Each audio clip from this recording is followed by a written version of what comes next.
While a strong motivation doesn't necessarily accelerate your learning or improve your memory, without it you won't spend enough time learning Chinese. So how can you stay motivated for months, years, or even decades?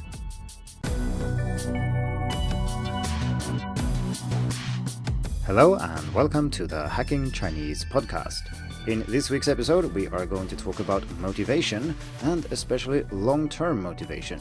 And I want to start by making an observation that might seem trivial, but that I think is actually quite important. And that is that people who fail to learn Chinese do so because they give up, not because they keep trying without succeeding. The reason is that learning Chinese is difficult in the same sense that walking 1,000 miles is difficult, not in the sense that climbing a wall is difficult. As I discussed in episode 155, these activities are different because when you are climbing, each step you take, as it were, is rather difficult, whereas when you walk 1,000 miles, each step in itself is very easy, but the difficulty lies in the number of steps you have to take in total. So this is what I mean when I say that people who fail to reach their goals do so because they stop trying, not because they try really hard and then fail. So how do you keep walking week after week, month after month, and year after year? That is what we are going to talk about in this episode. If you started learning Chinese because you wanted to, rather than being forced by circumstances, you started with a strong motivation to learn. You could, after all, have learned other things or chosen other languages, or maybe something completely different. But you chose Chinese and you did so for a reason. As a beginner, the learning experience itself will be rewarding and motivating in many cases because you can feel that your competence is increasing day by day as you learn new words, you can say new things, and you can communicate better in Chinese. However, the more you learn, the less you will notice each new thing you learn, and the sense of steadily getting better will fade away. By this time, the language will also feel less exotic and less new, and therefore also maybe less interesting. This drop in motivation often coincides with reaching the intermediate plateau, where it feels like you're no longer making progress, no matter how much time you invest. If you want advice on how to traverse the intermediate plateau, beyond the motivational things we're going to talk about today, you can check out episode 48. It is of course true that we are all different, so some of you might reach this dip in motivation before the intermediate level, and some of you much later, but the point is that you can rarely rely on the same type of motivation that you used when you first started learning Chinese to power yourself all the way to mastery or whatever long-term goals you have set for yourself. Questions about what drives us and makes us behave the way we do have always interested me, and it's something I think all people think about occasionally. Why is it so hard to do the things we tell ourselves that we want to do, and why do we often do other things instead? Naturally, there has been a lot of research into motivation in general, and also into motivation for learning second languages in particular. The most well-known one is probably Zoltan Dernier's motivational theories, such as the L2 motivational self-system, which I will probably write about later, but it is not what I'm going to talk about today. Instead, in this episode, I'm going to focus on a framework called self-determination theory, developed by Edward Deci and Richard Ryan from the 1980s and onwards. This theoretical framework now encompasses a huge amount of research done over more than 4 decades by many more than Deci and Ryan, who launched it in the first place. While self-determination theory was not developed specifically for language learning, it is a framework I use a lot when teaching professional development courses and when talking with students about motivation in general, even though I rarely teach the whole theory and pick the bits that are the most relevant, which is what we will do in this episode as well. If you want a good overview for how self-determination theory can be applied to language learning and language teaching, I can recommend an article by McEwen and Olga Baldwin from 2019, and I'll put all these references in the written article on Hacking Chinese. So the core of self-determination theory is that people are driven by 3 basic psychological needs: autonomy, competence, and relatedness. These are universal, and when satisfied, they create not just intrinsic motivation, but also psychological well-being in general. Self-determination theory puts a lot of emphasis on intrinsic motivation as opposed to extrinsic motivation. So just to briefly explain the words here, intrinsic motivation is motivation that comes from inside you, and extrinsic motivation is the opposite. It is motivation that is imposed from the outside. To explain the spectrum from extrinsic motivation to intrinsic motivation, I have included a figure from the McEwen and Olga Baldwin paper I just mentioned in the written article on Hacking Chinese, but I will summarize it here. So the figure shows different types of motivation, ranging from extrinsic motivation to the left and intrinsic motivation to the right. And then it also gives examples and explanations for 6 different types of motivation in this spectrum. To give you an idea of what this is about, let's look at 2 examples. So at the extrinsic end of the spectrum, we have a motivational type called external regulation. So these are things you are more or less forced to do. Maybe by law, you have to go to school and there you have to choose a language and then you ended up with Chinese. Or you have some other external pressure that is very strong that forces you to do something. The authors also include an example for language learners for each category, and for external regulation, the example is, I have no other choice but to learn this language. So let's look at the opposite end of the spectrum, where we have intrinsic motivation or intrinsic regulation.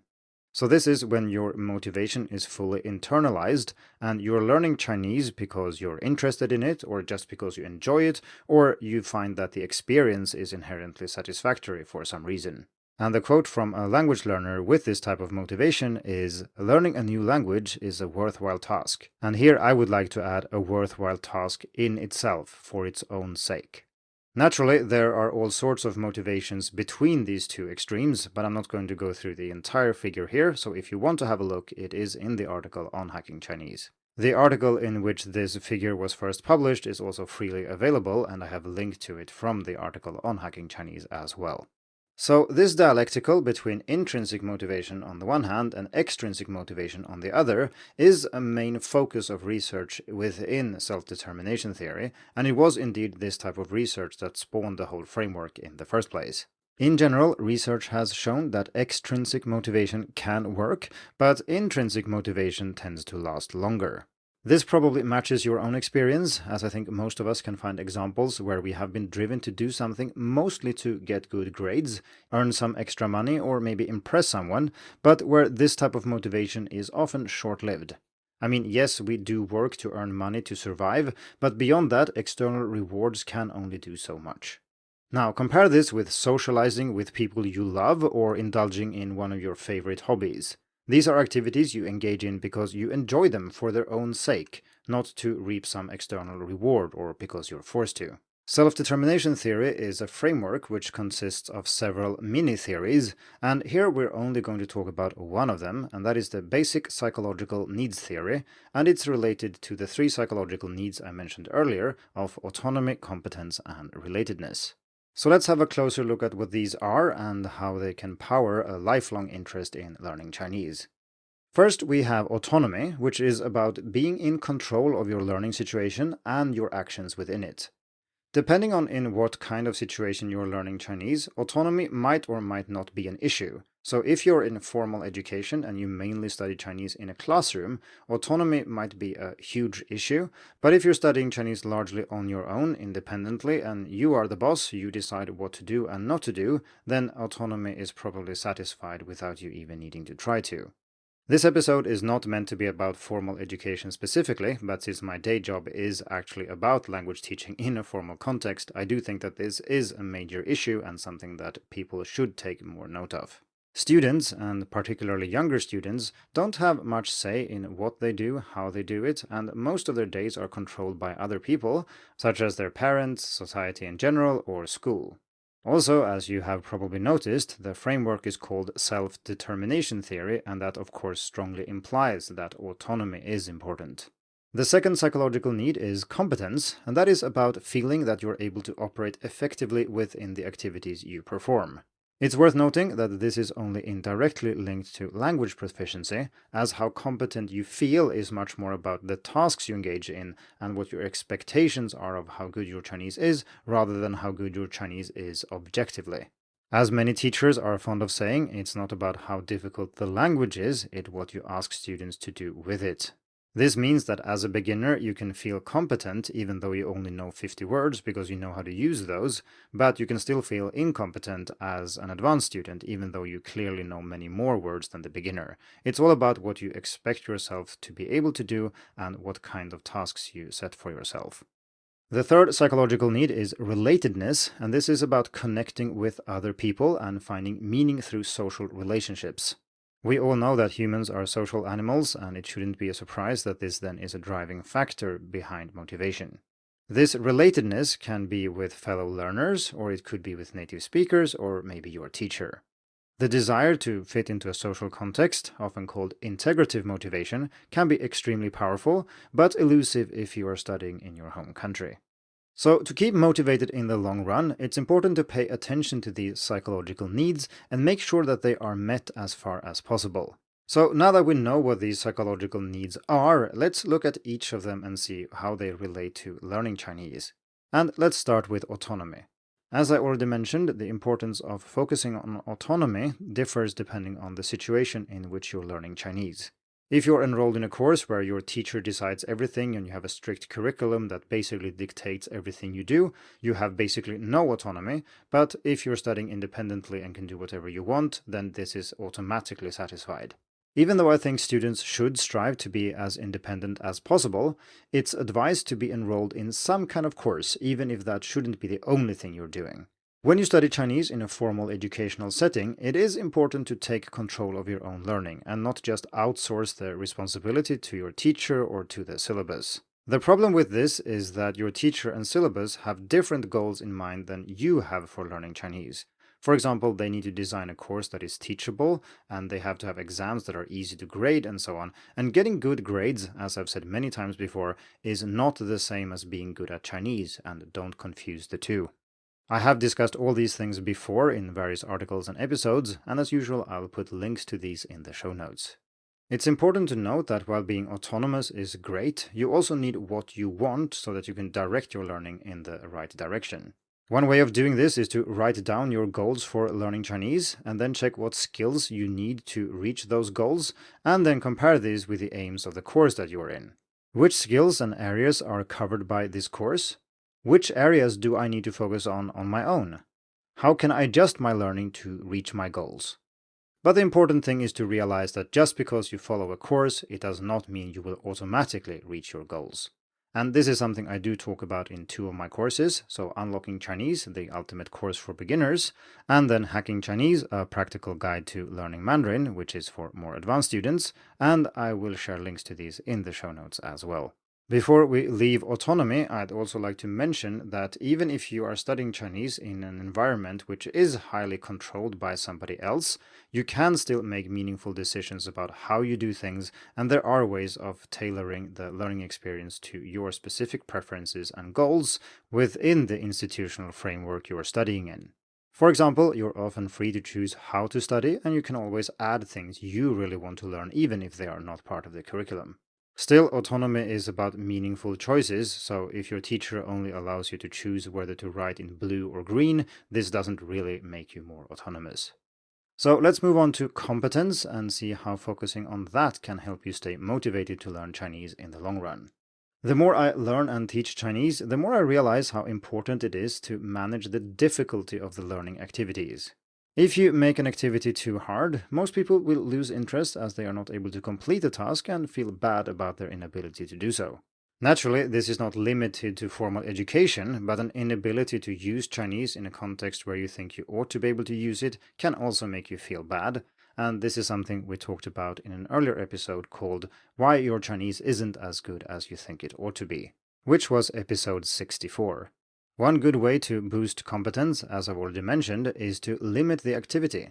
If you focus on a smaller part of the language, that makes it easier to master the skills you need to perform well in that area, and that will make you feel more competent. A good example of this is beginners learning to learn Chinese in Chinese, so basically mastering classroom language and asking questions in Chinese and all these good things. Feeling that you can use the language to learn more of the language feels good, and you're also able to increase the amount of Chinese that you speak.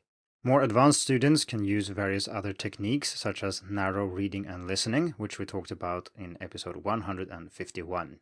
This is when you limit your input by, say, for example, focusing on a specific topic. So you read 5 articles about the same person, or you listen to 5 news broadcasts about the same event.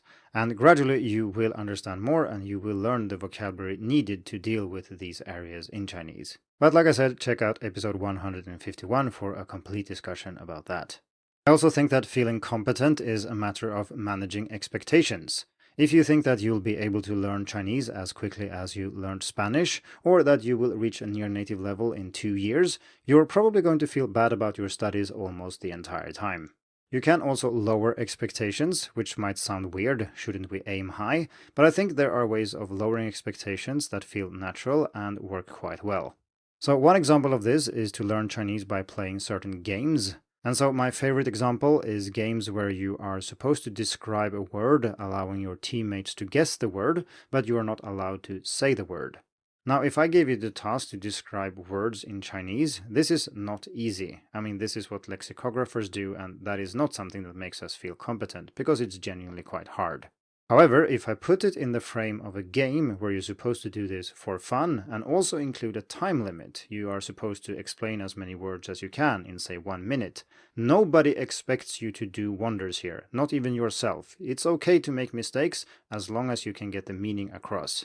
And so this is one way of lowering expectations, of making it feel more okay to be less accurate and focus more on communication. Generally speaking, I would say that most activities that are related to fluency development, and that's when you know almost all the language, you're just trying to get better at using it, is quite good for fostering competence. You are, after all, not encountering lots of things you don't know, but just want to get better at what you already know.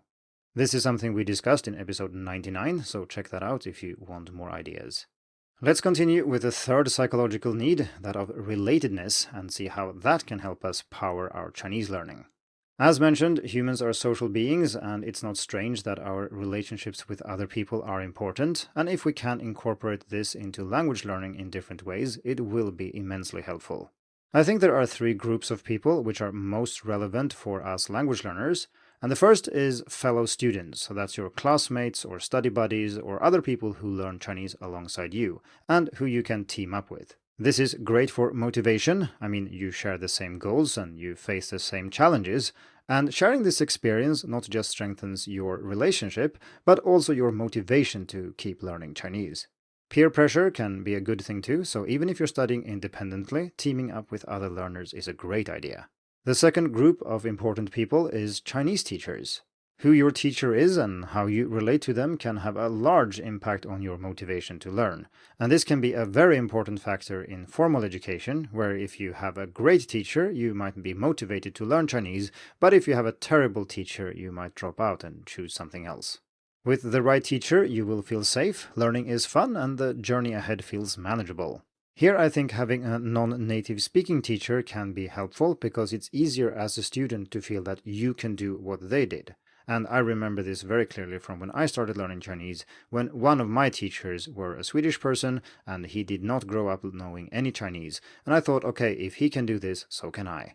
That being said, a good teacher relationship can be very motivating, regardless of how the teacher learned Chinese. So the third and final group of important people are native speakers.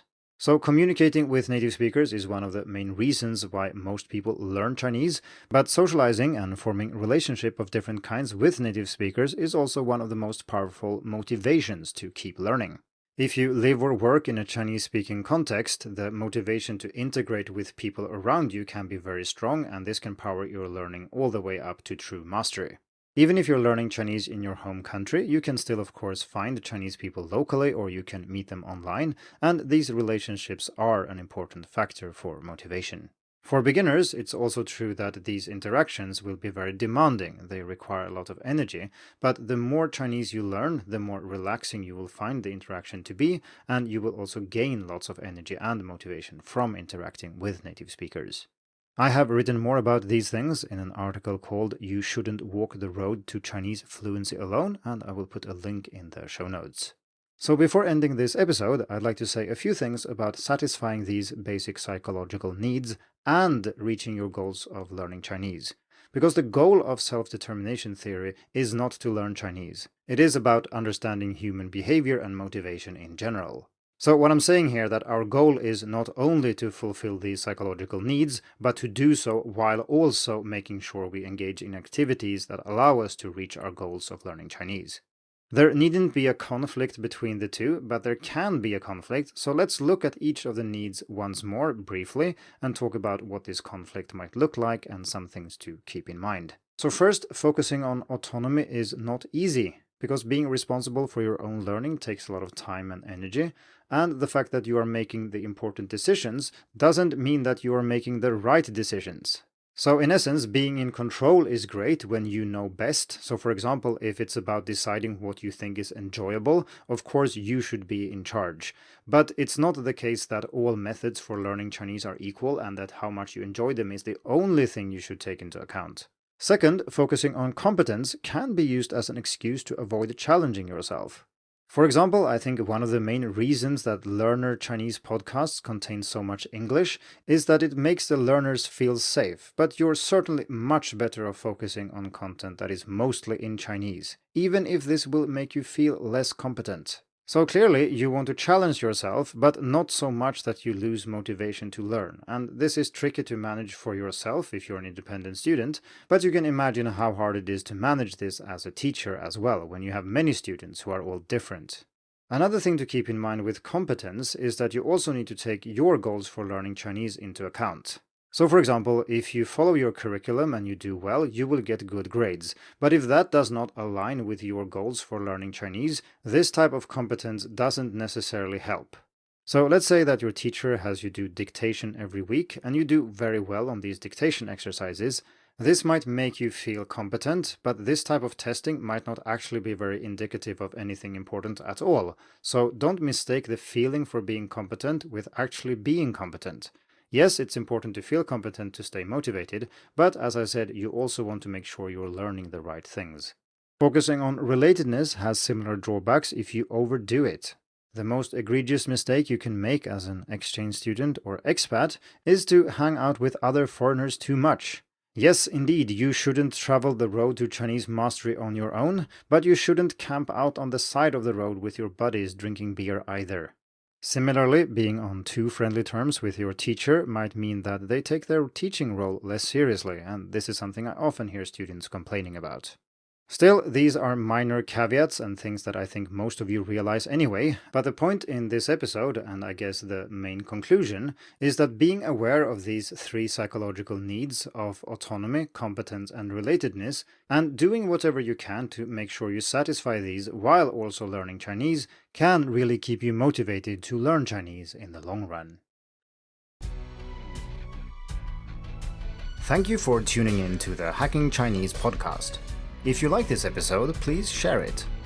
More information and inspiration about learning and teaching Chinese can be found at hackingchinese.com.